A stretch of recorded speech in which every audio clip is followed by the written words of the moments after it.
Em uma manhã fria de Nova York, uma mulher negra e sem teto encontra uma criança perdida em um parque. Ela poderia ter virado as costas. Poderia ter fingido que não viu, mas escolheu ajudar. Minutos depois, foi algemada, humilhada e chamada de criminosa. Tudo isso diante do olhar assustado da criança que ela tentou proteger. O que ninguém sabia é que aquele menino era filho de um dos homens mais poderosos da cidade. E o que aconteceu depois virou a vida de todo mundo de cabeça para baixo. Cynthia acordou com o barulho dos caminhões de lixo passando na madrugada. Era a terceira vez que levantava naquela noite, encolhida sob papelões, tentando fugir do vento que atravessava a entrada lateral da estação de metrô.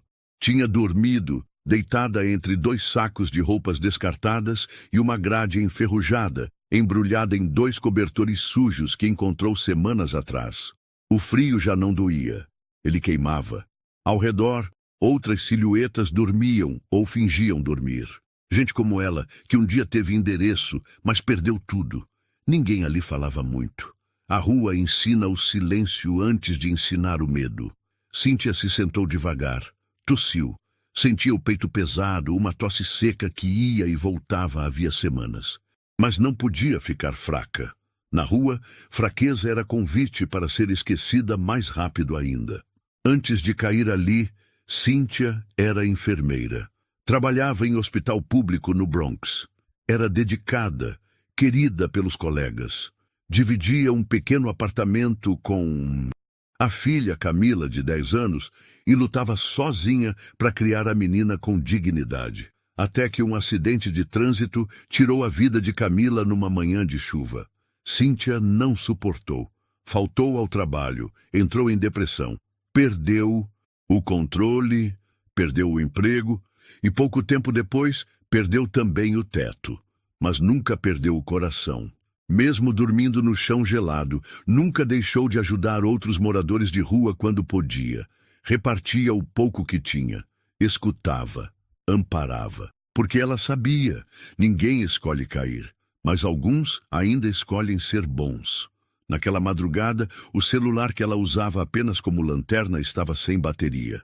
Ela se levantou, ajeitou a mochila velha no ombro e seguiu em direção à esquina da 110th com a Lenox Avenue, onde sabia que, ao amanhecer, algumas igrejas distribuíam café e pão. Caminhava devagar, sentindo o corpo doer a cada passo. Os carros passavam depressa. As pessoas olhavam por segundos e desviavam o rosto. Ela estava acostumada a não ser vista, ou pior ainda, a ser olhada com desprezo.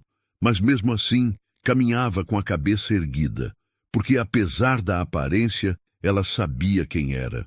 Por volta das 8 da manhã, já alimentada, com um café morno e meio pão, Cynthia seguiu seu caminho. Não tinha destino certo, mas naquele dia algo a incomodava mais que o normal. Sentia uma inquietação no peito. Resolveu passar pelo Central Park, onde às vezes se sentava para observar as famílias, os cachorros, as crianças correndo. Era uma forma de lembrar da filha, do tempo em que ainda era possível sorrir. Ao entrar na parte leste do parque, notou que estava movimentado. Famílias, babás com carrinhos, turistas tirando fotos. Ela se afastou das trilhas principais e foi até um dos bancos mais afastados, perto de um poste quebrado. Sentou-se. Observava. Foi então que viu. Um menino, sozinho. Não tinha mais de 5 anos. Casaco azul, mochila pendurada, calça de moletom. Estava parado perto de uma árvore, olhando em volta, os olhos arregalados e o rosto molhado de lágrimas. Cynthia se levantou, preocupada. Olhou ao redor, esperando ver um adulto vindo logo atrás. Nada. O menino estava sozinho. Ela hesitou por alguns segundos. Sabia muito bem o que poderia parecer. Uma mulher negra, mal vestida, se aproximando de uma criança branca, assustada. Mas o instinto falou mais alto. Ela respirou fundo e se aproximou com cuidado, devagar. Oi, meu amor. Você tá bem? O menino recuou meio passo, mas não correu. Cadê seu papai ou sua mamãe? Ele enxugou o nariz com a manga e respondeu com a voz falha. Eu perdi meu pai. Cíntia se agachou mesmo com o joelho doendo. Tá tudo bem. Não precisa ter medo. Meu nome é Cíntia. A gente vai dar um jeito, tá? O menino balançou a cabeça como quem queria acreditar. Qual é o seu nome? Léo. Léo, você sabe. O nome do seu pai? Nicolas. E lembra o número do telefone dele? O menino fez que não com a cabeça. Cíntia olhou ao redor de novo. Ninguém vinha. A praça era grande. O parque era confuso. Qualquer criança podia se perder fácil ali. Ela tirou o próprio casaco e colocou sobre os ombros de Léo. Mesmo sujo e fino, era melhor que nada. Senta aqui comigo. Vamos esperar ele te achar, tá bom? Léo sentou. Ainda tremia. Ela passou o braço ao redor dele, e ali ficaram. Duas figuras que não combinavam no retrato ideal da cidade, mas que, naquele momento, eram tudo o que um tinha no outro. Ela não sabia, mas aquela escolha simples, de parar, se aproximar e acolher, mudaria sua vida para sempre. Se estiver aprovado, sigo com o capítulo 2. Léo, onde vamos explorar a perda de Léo, a busca desesperada do pai e o vínculo que começa a crescer entre ele e Cíntia. A tensão começa a surgir com os primeiros olhares de julgamento ao redor. Naquela mesma manhã, poucos minutos antes de encontrar Cíntia, Léo estava com o pai caminhando pela área central do parque. Nicolas Verry não era um homem comum. Era o tipo de pessoa que resolvia problemas com uma ligação, que tinha 2 celulares, motorista particular, ações na bolsa e reuniões marcadas com prefeitos. Mas naquela manhã, ele queria uma coisa só: passar um tempo de verdade com o filho. Depois de meses viajando a trabalho, decidiu tirar um sábado de folga e levar Léo para ver os esquilos e brincar no parquinho. Léo estava animado. Corria de um lado para o outro, olhando os cachorros, apontando os patos, fazendo perguntas o tempo todo. Nicolas sorria, tentando acompanhar, mas o telefone tocava a cada 5 minutos. É só mais 1 minuto, filho. Só vou resolver isso aqui, tá? Léo assentia, mas o brilho no olhar começava a murchar. Aos poucos, o menino foi se afastando. Não por maldade, não por desobediência, mas por instinto infantil. Viu um cachorrinho branco correndo e quis seguir. Depois viu um carrinho de algodão doce e foi atrás. Quando se deu conta, o pai não estava mais por perto. Léo parou, olhou para todos os lados. As árvores eram iguais. Os bancos pareciam todos no mesmo lugar. Pessoas estranhas passavam e nem olhavam para ele. O coração disparou. A garganta travou. Pai! Chamou baixinho. Ninguém respondeu. Deu mais alguns passos. Chamou de novo, agora mais alto. Pai! Nada. Os olhos encheram de lágrimas. As pernas travaram. O corpo todo tremia. Enquanto isso, do outro lado do parque, Nicolas percebeu tarde demais. Léo! Léo! Olhou para trás, para o lado, correu até onde o filho estava 2 minutos antes. Nada. Chamou o segurança particular, que havia se distraído mexendo no celular. Ele sumiu! Vai agora! Ligou para os outros funcionários. Disparou mensagens para o grupo privado da empresa. Em menos de 10 minutos, tinha 4 pessoas vasculhando cada canto do parque. Mas Nicolas não era pai só no papel. Era pai de verdade. A mão tremia. O medo era maior do que qualquer negócio que já tinha perdido. Ele tem 5 anos, é pequeno, é bom, mas é criança. E eu virei as costas. Por 2 minutos. Léo andava sem direção. Estava perto de uma árvore, abraçado a si mesmo. Foi ali que Cíntia o encontrou. Ela ainda não sabia o nome do pai do menino, nem sua posição, sua fortuna, sua influência. Sabia apenas o que importava, que ele estava sozinho. E que ninguém mais parava para ajudá-lo. Sentados no banco, Cíntia passou a mão com cuidado sobre o cabelo de Léo. Vai ficar tudo bem, eu prometo. Ele, ainda trêmulo, Encostou a cabeça no braço dela. Por que você me ajudou? E porque eu também já tive alguém pequeno assim. E sei como é sentir medo. O tempo passou devagar. Ela tentava manter Léo calmo, mesmo sentindo os olhares aumentando ao redor. Uma senhora que passeava com o cachorro a encarou com estranheza. Um homem parou mais à frente e apontou discretamente com o queixo. Outros apenas observavam, cochichando. Cíntia percebeu. Não era novidade, mas havia algo diferente naquele dia. Algo no ar. Você quer água?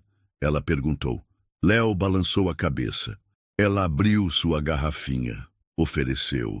Ele bebeu com sede. Cíntia sabia, quanto mais tempo se passasse, maior o risco de alguém tirar conclusões erradas. Mas ela não podia ir embora. Não podia deixar o menino sozinho. E muito menos podia buscar ajuda, porque sabia como seria recebida por um policial. Mais adiante, uma mulher parou com o celular na mão. Filmava. A lente apontava direto para Cíntia e Léo. Ela ouviu quando a mulher sussurrou. Tem alguma coisa errada ali. E em seguida fez uma ligação. Cíntia gelou. Ela não queria problema. Nunca quis. Só queria fazer o que achava certo. Mas na rua, até fazer o certo pode sair caro. E aquele preço, ela estava prestes a pagar. Cíntia tentava manter Léo calmo. Ele ainda tremia de vez em quando, mas já não chorava. Tomava pequenos goles da água que ela tinha oferecido e encostava o corpo no dela, buscando o pouco de segurança que encontrava ali. Ela o envolvia com o casaco rasgado que tirou das próprias costas, tentando aquecê-lo como podia. O tempo passava. 5 minutos, 10, 15, e quanto mais tempo demorava, mais olhares surgiam. Pessoas que passavam diminuíam o passo. Outras atravessavam a praça, mas olhavam fixamente. Algumas faziam caras de nojo. Outras apenas franziram a testa, como se dissessem, isso aí tá errado. Cíntia sentia tudo. Sabia que não podia ficar ali muito mais tempo, mas também não podia sair.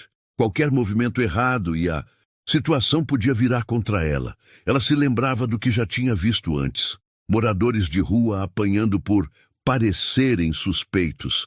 Mulheres negras sendo acusadas de roubo por estarem num bairro rico. Amigos algemados por entrarem num mercado sem comprar nada. Ela conhecia o sistema e sabia o que significava estar do lado errado da aparência. Léo, inocente, não percebia tudo, mas começava a sentir o clima ao redor. Por que todo mundo tá olhando, tia Cíntia? Ela engoliu em seco. Porque às vezes as pessoas olham com os olhos, mas não enxergam com o coração. Léo ficou em silêncio. A mulher que estava com o celular ainda por perto falava baixo, mas Cíntia conseguiu ouvir pedaços da conversa. Meu bem, é uma mulher sem teto. Sim, o menino tá com ela sozinho. Não parece ser da família. Tá estranho. Desligou e permaneceu observando. Logo depois, outros começaram a se aproximar discretamente. Um homem com um uniforme de academia parou e tirou uma foto com o celular. Outro fingia procurar algo na mochila, mas não tirava os olhos dos dois. Cíntia ficou mais tensa. Quis levantar, procurar alguém, mostrar que não estava fugindo. Mas qualquer passo que desse poderia ser mal interpretado. E naquele momento ela entendeu. Estava encurralada. O mais doloroso era perceber que ninguém vinha perguntar. Ninguém se aproximava para entender. Era mais fácil julgar. Mais rápido ligar para a polícia do que gastar 1 minuto ouvindo uma história. Cíntia olhou para Léo. Ele havia adormecido por alguns minutos com a cabeça apoiada no colo dela. Era um menino, só isso, assustado, carente, inocente, e ela o tratava com carinho, com cuidado, algo que nem ela mesma recebia há muito tempo. Mas para o resto do mundo, aquela imagem era desconfortável. Era o suficiente para alguém pensar. Essa mulher pegou a criança. De repente ela ouviu, baixo, distante, mas inconfundível, a sirene. Veio cortando o silêncio da manhã como uma faca afiada. O coração de Cíntia disparou. Seu corpo inteiro congelou por dentro. Ela sabia o que estava por vir. Tentou não parecer nervosa, mas o corpo tremia. As mãos suavam. As pernas travaram. Quis acordar Léo e dizer para ele correr, quis fugir, mas não podia, porque se corresse viraria criminosa, se ficasse viraria alvo. As pessoas que assistiam à cena de longe começaram a murmurar. A polícia tá chegando. Deve ser para ela. Tomara que peguem a tempo. Cíntia fechou os olhos por um segundo e pensou em Camila, sua filha, no quanto ela teria orgulho dela naquele momento. Mesmo com tudo contra, mesmo sendo julgada, mesmo prestes a ser algemada, ela tinha escolhido fazer o certo. A sirene parou. Um carro da polícia entrou na lateral da praça. 2 policiais saíram, rostos fechados, postura dura, e não perguntaram nada. Foram direto na direção dela. Os 2 policiais saíram do carro com pressa. O barulho da sirene ainda ecoava nos ouvidos de quem estava ali. Cíntia continuava sentada no banco, com Léo adormecido no colo. O policial que vinha à frente tinha o rosto duro, sem paciência. O segundo caminhava logo atrás, já levando uma das mãos à algema no cinto. Ninguém perguntou o que estava acontecendo. Ninguém se aproximou com empatia. Ninguém olhou Léo. Todos olharam direto para Cíntia. Levanta agora, ordenou o primeiro de forma seca. Ela piscou, tentando entender. O quê? Levanta e afasta da criança. Imediatamente. Cíntia olhou para Léo, que acordou assustado. Mas eu tô ajudando ele. Ele se perdeu. Só tô esperando o pai. O segundo policial deu um passo à frente e puxou o braço dela com força. Não resistam, senhora. Já recebemos denúncia. A senhora está sendo detida por suspeita de sequestro. Léo começou a chorar. Não é verdade.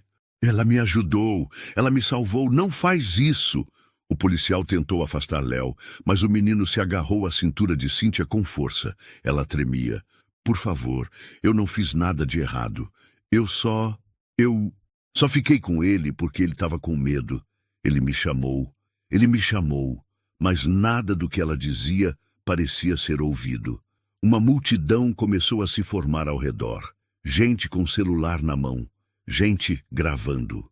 Gente comentando. Olha aí, sabia que tinha algo errado. Vai ver, já ia vender a criança. Misericórdia, ainda bem que a polícia chegou. Cíntia ouvia tudo. Cada palavra era um golpe.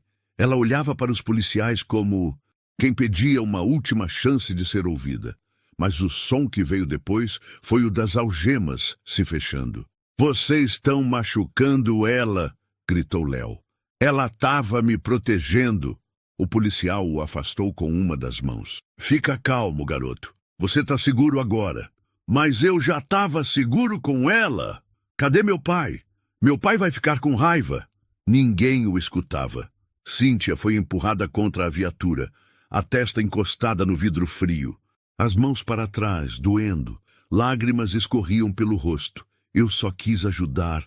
Só isso. Dentro do carro, com a porta trancada, ela sentiu o mundo desabar. Ela já tinha sido ignorada antes. Já tinha sido insultada, julgada, desprezada. Mas agora estava sendo punida por sua bondade. E o pior, estava sendo tratada como criminosa diante da única pessoa que a tinha enxergado como humana. Léo ficou ali gritando. O segurança da praça tentou acalmá-lo. Seu pai... Já está vindo, garoto. Fica tranquilo. Mas o menino chorava com raiva. Vocês não entendem. Ela é a única que me tratou bem. Ela não é uma bandida. Dentro da viatura, Cíntia abaixou a cabeça. A respiração pesada. O corpo sujo. A roupa rasgada. O sangue dos pulsos preso entre as argolas metálicas. Na rua, ela já era invisível. Agora, era ameaça. Ela encostou a cabeça no vidro e fechou os olhos. Pensou em Camila. Se a filha estivesse viva, teria orgulho ou dor. Ela não sabia, só sabia de uma coisa: fazer o certo. Às vezes, custa caro. O rádio da polícia ainda chiava. Mensagens cruzadas sobre uma mulher em situação de rua detida por suspeita de sequestro. Do lado de fora da viatura, Léo ainda chorava alto, lutando contra os braços de um guarda que tentava mantê-lo calmo. Eu quero meu pai! Chama meu pai! Vocês estão fazendo errado! As pessoas gravavam tudo. Alguns riam, outros apenas observavam, mas ninguém fazia nada. Até que o carro preto chegou, discreto, silencioso, sem sirene, sem pressa. Parou a poucos metros da confusão. O motorista saiu primeiro e, com um gesto ensaiado, abriu a porta de trás.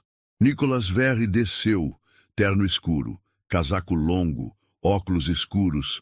Andava devagar, com o olhar firme de quem não precisa dizer que manda. Todo mundo sabe. O segurança tentou interceptá-lo. Senhor, a área está isolada. Nicolas não respondeu. Apenas passou direto, como quem atravessa uma cortina de fumaça. Os policiais o reconheceram no mesmo instante. As posturas mudaram. Os ombros ficaram tensos. O mais novo engoliu seco. Senhor Verri, Nicolas apenas perguntou com a voz calma e baixa. Onde está meu filho? O policial apontou. Ali, está seguro. Estamos resolvendo. Eu perguntei onde está meu filho. E quem o afastou dele? Silêncio. Léo viu o pai e correu em sua direção com tudo. Se atirou em seus braços, soluçando. Pai, eles pegaram ela. Eles prenderam a moça que me ajudou. Eles disseram que ela ia me sequestrar, mas ela não fez nada. Ela me protegeu, me deu o casaco. Ela só ficou comigo. Nicolas o abraçou forte. Você está bem? Tô, mas ela tá machucada. Eles machucaram ela, sem motivo. Nicolas ergueu os olhos e foi até a viatura. Lentamente, sem uma palavra, só a presença. Dele já dizia tudo. Parou diante do vidro. Lá dentro, Cíntia, cabelo bagunçado, rosto sujo de lágrima, pulso roxo. Ela olhou para ele, sem entender. Não sabia quem era aquele homem, mas sabia que não era como os outros. Ele fez sinal para abrir a porta. O policial hesitou. Senhor, a detida ainda não foi... Nicolas interrompeu com um simples. Agora. A porta foi aberta. Cíntia saiu devagar. As pernas trêmulas. Ela olhava sem saber o que esperar. Léo correu e se agarrou na cintura dela de novo. Tia Cíntia, eu falei para ele. Eu falei tudo. Nicolas encarou os policiais. Ela é a mulher que salvou o meu filho. E vocês são os homens que o afastaram dele. O silêncio ficou pesado. Recebemos uma denúncia anônima, tentou explicar um deles. Sem checar, sem ouvir, sem perguntar. Só julgaram. Ele se virou para Cíntia.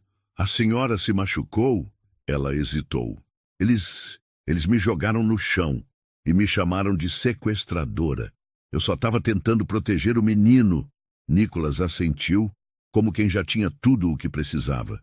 Senhora Cíntia, a partir de agora, ninguém mais encosta na senhora sem minha autorização. Está claro? Os policiais não responderam, só abaixaram os olhos. Nicolas ligou para alguém. Uma ligação curta. Situação no Central Park. Preciso da corregedoria aqui em 10 minutos. Desligou. A senhora vai comigo agora. Vamos cuidar dos seus ferimentos. E depois vamos conversar. Cíntia ainda estava em choque. Mas eu sou só uma mulher de rua. Para mim, senhora Cíntia, a senhora é a única pessoa que viu meu filho como um ser humano. E só por isso, a senhora merece tudo o que vem a seguir. As pessoas em volta agora olhavam diferente. Não era mais desprezo, era espanto, porque viram com os próprios olhos a diferença que um ato de bondade pode causar. E quem mais viu foram os 2 policiais, que naquele instante entenderam que tinham mexido com a pessoa errada. Cíntia estava sentada no banco de trás, do carro preto com um estofado impecável, o aquecedor ligado, uma manta dobrada ao seu lado e uma garrafa d'água mineral que ela nem se atreveu a tocar. Ainda tremia. Não sabia se era do frio ou do que tinha acabado de viver. A sensação das algemas nos pulsos ainda queimava. As palavras dos policiais ainda ecoavam na mente, mas agora estava em silêncio. Ninguém gritando, ninguém a empurrando, ninguém a julgando. Do lado de fora, Nicolas falava ao telefone. Sim, os 2. A corregedoria já está a caminho. Eu quero afastamento preventivo imediato e quero os vídeos do parque salvos antes que alguém os apague. Desligou. Respirou fundo. Olhou para dentro do carro, diretamente para Cíntia. Tá tudo bem aí? Ela apenas assentiu com a cabeça ainda encolhida. Nicholas entrou no carro. Vamos para o centro clínico. É particular. Tem uma ala só para atendimento humanitário. Você não vai pagar nada e ninguém vai te tratar como invisível. Cíntia finalmente falou com a voz baixa.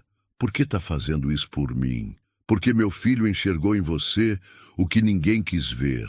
E porque o que você fez não foi caridade, foi coragem. Chegaram a um prédio discreto, de fachada clara, sem placas chamativas. Lá dentro, enfermeiros a receberam com cuidado. Nada de perguntas invasivas, nada de olhar atravessado. Uma médica examinou os pulsos. Outra enfermeira trouxe roupas limpas, uma sopa quente e um espaço reservado com cama de verdade. Cíntia hesitava em aceitar. Eu não sou paciente, nem sou alguém importante. A médica segurou sua mão com gentileza. Hoje, você é tudo isso sim. E é exatamente por isso que está aqui.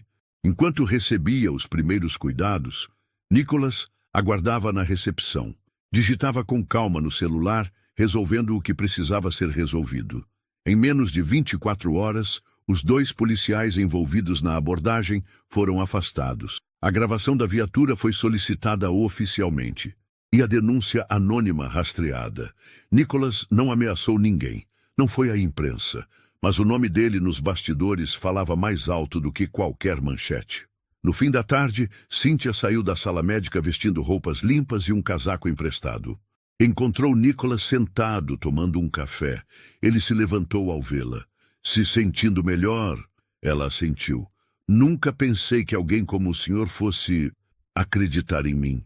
Nem eu pensei que alguém como você ainda existia nessa cidade. Ela sorriu de leve. Depois baixou os olhos, envergonhada. Eu não tenho nada, nenhuma conta, nenhum documento. Eu só tenho minha mochila. Nicholas fez sinal com a cabeça, como quem já sabia disso. E é por isso que você merece tudo que vem agora. Porque mesmo sem nada, você foi a única que deu tudo o que podia para proteger alguém que nem conhecia. Naquela noite, Cíntia dormiu em um quarto limpo, com cobertor macio, travesseiro, firme, luz baixa e silêncio. Dormiu sem medo, sem o corpo gelado, sem a cabeça encostada em concreto. Dormiu como quem finalmente descansa. Enquanto isso, do outro lado da cidade, 2 policiais eram interrogados pela corregedoria, sem uniforme, sem crachá e sem a certeza de que teriam o emprego de volta.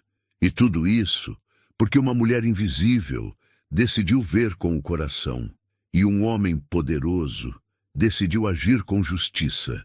Cíntia acordou antes do despertador. Ainda era escuro.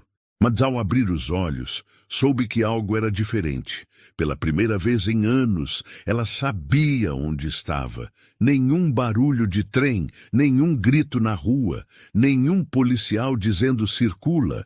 Apenas o som abafado do aquecedor, o cheiro do sabonete que ela usou na noite anterior e o toque suave dos lençóis limpos. Ficou deitada por alguns minutos. Sentia o corpo ainda dolorido, mas a mente mais leve. Era como se finalmente a alma pudesse respirar. Descendo até o refeitório do abrigo onde fora hospedada, ela foi recebida com um bom dia de verdade, não forçado, não automático. Um bom dia dito com os olhos. No café, uma bandeja, pão, manteiga, frutas cortadas, café com leite. Cíntia comeu devagar, sem medo de alguém vir tomar, sem precisar esconder comida no bolso. Ao fim da refeição, uma mulher se aproximou. Era Rafaela, assistente social do centro. Oi, Cíntia. Podemos conversar um pouquinho? Ela assentiu. Subiram até uma sala, pequena com 2 cadeiras e uma janela. Antes de tudo, disse Rafaela, você não precisa provar nada. Aqui a gente não olha sua ficha. A gente escuta sua história. Cíntia ficou em silêncio por alguns segundos. Depois, respirou fundo e começou. Contou da infância no interior, do sonho de ser enfermeira, de Camila, sua filha, e da chuva, do acidente, da dor que engoliu tudo depois daquele dia. Rafaela ouvia sem interromper. Apenas anotava pontos importantes e, de vez em quando, oferecia um copo d'água. Cíntia não chorou o tempo todo, mas chorou em partes, porque havia palavras que doíam só de serem ditas. Eu não fiquei na rua porque quis. Eu só parei de ter onde voltar. No final da conversa, Rafaela segurou sua mão. Você não está mais sozinha. Naquela tarde, Cíntia foi convidada para participar de uma roda de conversa com outras mulheres em situação de reconstrução. Algumas saíram de abrigos, outras de relacionamentos abusivos, outras do vício. Quando chegou a vez dela falar, houve silêncio. Eu perdi tudo, mas não perdi o que aprendi cuidando dos outros. Quando vi aquele menino sozinho no parque, eu só pensei na minha filha. E mesmo sabendo o que podiam pensar de mim, eu fui. As mulheres aplaudiram, não por educação, mas por respeito. Na saída, uma funcionária da fundação se aproximou. A gente está abrindo vagas para agentes comunitárias na nova sede. Precisamos de pessoas com escuta, com história. E se você quiser, acho que pode ser uma ótima candidata. Cíntia arregalou os olhos. Eu... Trabalhar? Você. Com contrato, treinamento, apoio psicológico. Você tem vivência demais para não transformar isso em força. Na noite seguinte, ela não dormiu. Ficou olhando o teto, tentando lembrar quando foi a última vez que alguém acreditou nela. Talvez nem quando ainda estava empregada. Talvez nem ela mesma. Mas agora havia espaço, uma escuta, uma chance. E isso valia mais do que qualquer moeda dada na calçada. Do outro lado da cidade, Nicolas recebia um relatório detalhado. Policiais afastados, imagens preservadas, a identidade da denunciante confirmada. Mas não postou nada. Não deu entrevistas, não expôs Cíntia, porque o que ele queria não era justiça de palco, era justiça de verdade. E aos poucos, ela estava sendo feita. Era segunda-feira. Cíntia chegou cedo ao abrigo comunitário no Harlem, vestindo roupas simples, mas limpas. Sapatos confortáveis, cabelos presos, crachá provisório pendurado no pescoço. A porta se abriu e ela entrou como funcionária. Pela primeira vez, desde que perdera tudo, ela fazia parte de algo. Foi recebida com sorrisos. Bom dia, Cíntia, disse uma das coordenadoras. Vamos mostrar o espaço e explicar sua rotina, tudo no seu tempo. Ela assentiu com um obrigada, tímido, mas verdadeiro. O abrigo atendia dezenas de pessoas por dia, homens e mulheres com histórias parecidas com a dela, perdas, abandonos, vícios, violência, fome. Cíntia conhecia cada uma dessas dores, não pelos livros, mas porque viveu na pele. A primeira tarefa dela foi simples: acompanhar os recém-chegados, mostrar os espaços, explicar os horários de banho e alimentação. Mas o que ela fazia de verdade era olhar nos olhos das pessoas e dizer: eu te entendo, você não é um problema, você ainda é gente. Um homem de uns 50 anos, chamado Silvio, se recusava a entrar. Dizia que estava sujo demais, que ia atrapalhar. Cíntia se aproximou, sentou ao lado dele na calçada e disse: eu também cheguei suja e com vergonha, mas ninguém aqui está aqui para apontar dedo. A gente está aqui para dar mão. Silvio chorou e entrou. Cíntia se tornava, pouco a pouco, o que ela mesma não teve quando mais precisou. Um ombro firme, uma voz calma, uma ponte entre o abandono e a esperança. No fim da semana, a equipe do abrigo se reuniu para uma pequena avaliação dos novos integrantes. A coordenadora olhou para Cíntia e disse sorrindo: a sua presença aqui mudou o jeito como a gente escuta, porque você não julga, você acolhe com o coração. Ela ficou sem palavras, apenas abaixou a cabeça emocionada. Ao sair do abrigo naquele dia, encontrou Léo e Nicolas do lado de fora.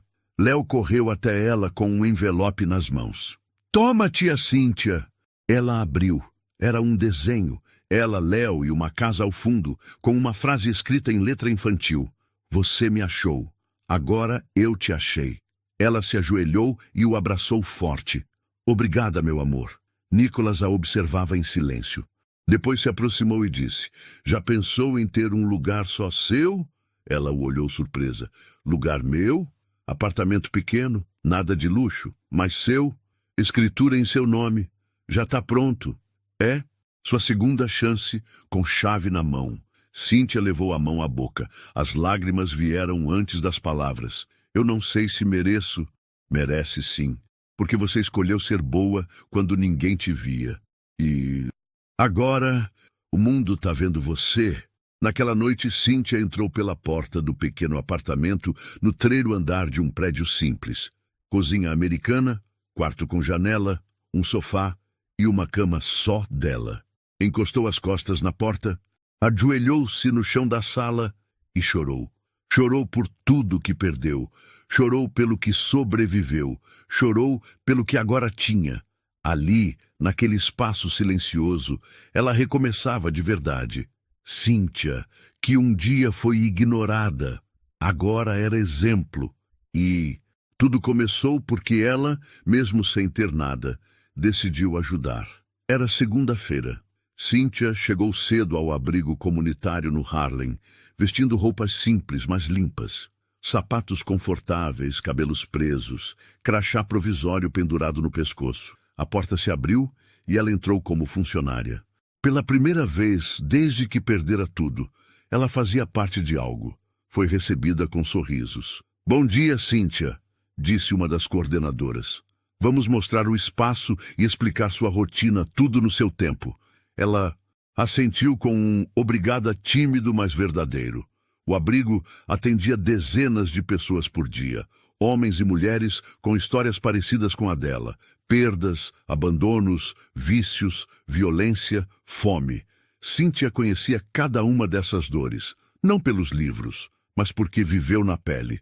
A primeira tarefa dela foi simples: acompanhar os recém-chegados, mostrar os espaços, explicar os horários de banho e alimentação. Mas o que ela fazia de verdade era olhar nos olhos das pessoas e dizer: eu te entendo. Você não é um problema. Você ainda é gente. Um homem de uns 50 anos, chamado Silvio, se recusava a entrar. Dizia que estava sujo demais, que ia atrapalhar. Cíntia se aproximou, sentou ao lado dele na calçada e disse: eu também cheguei suja e com vergonha, mas ninguém aqui está aqui para apontar dedo. A gente está aqui para dar mão. Silvio chorou e entrou. Cíntia se tornava pouco a pouco o que ela mesma não teve quando mais precisou: um ombro firme, uma voz calma, uma ponte entre o abandono e a esperança. No fim da semana, a equipe do abrigo se reuniu para uma pequena avaliação dos novos integrantes. A coordenadora olhou para Cíntia e disse sorrindo: a sua presença aqui mudou o jeito como a gente escuta, porque você não julga, você acolhe com o coração. Ela ficou sem palavras. Apenas abaixou a cabeça, emocionada. Ao sair do abrigo naquele dia, encontrou Léo e Nicolas do lado de fora. Léo correu até ela com um envelope nas mãos. Toma, tia Cíntia.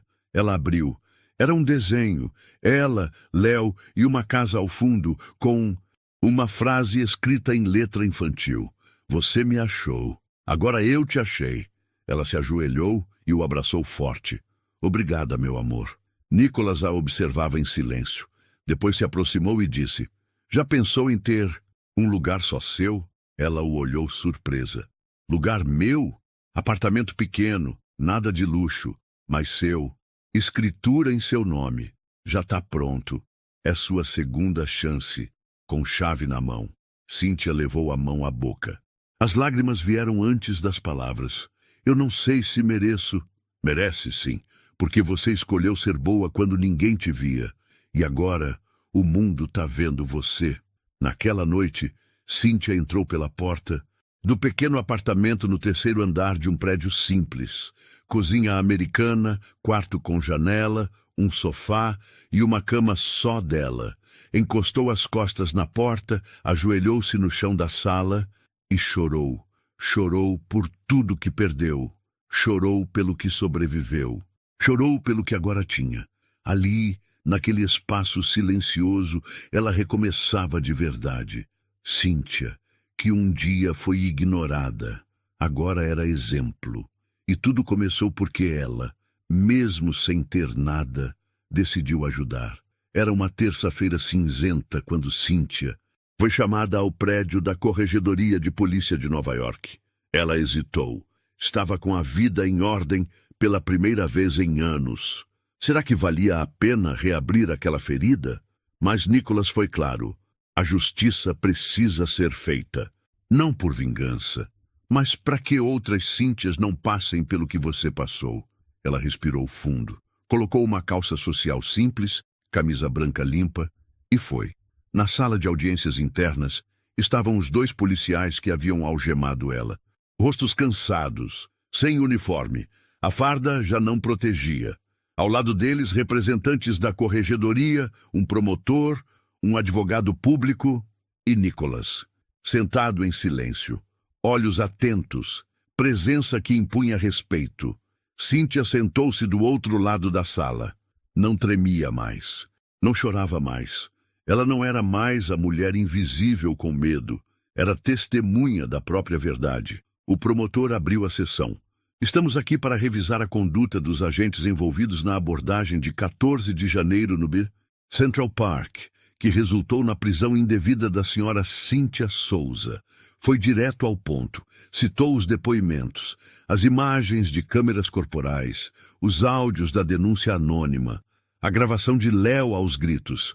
Ela me ajudou e, por fim, apresentou a conclusão da investigação. Os agentes falharam ao não realizar verificação de informações básicas, usaram força desnecessária, ignoraram a fala da criança envolvida e agiram com base em julgamento visual e preconceito. A pena, demissão imediata e bloqueio de recontratação em qualquer instituição de segurança pública. Os 2 policiais baixaram a cabeça. Um deles tentou dizer: a gente achou que estava protegendo, mas Nicholas o interrompeu, calmamente. Vocês não protegeram, vocês machucaram. E isso tem consequência. Cíntia não disse nada, mas seus olhos disseram tudo. Na saída, a repórter de um pequeno jornal tentou se aproximar. Senhora Cíntia, quer dar uma declaração? Ela sorriu gentilmente. Minha resposta foi, dada com silêncio por muito tempo. Agora, deixo a justiça falar por mim. Nicholas caminhou ao lado dela na calçada. E agora? Agora, eu volto para casa. Tenho plantão no abrigo às 14 horas. E Silvio prometeu me ajudar com o estoque. Ele sorriu. A cidade tem sorte de ter você. A gente se vê por aí? Com certeza. Naquela tarde, Cíntia voltou ao trabalho. Sentou-se com uma jovem mãe em situação de rua. Segurou sua mão e disse: eu sei que está difícil, mas você não está sozinha. E naquele gesto simples, devolveu para o mundo a mesma justiça que um dia tiraram dela. A luz do fim de tarde entrava pelas janelas do abrigo. Cíntia estava sentada à mesa com 2 novas acolhidas, ajudando a preencher os formulários de entrada. Entre uma resposta e outra, ela oferecia café, ouvia histórias, anotava necessidades. Mas o que mais oferecia era presença.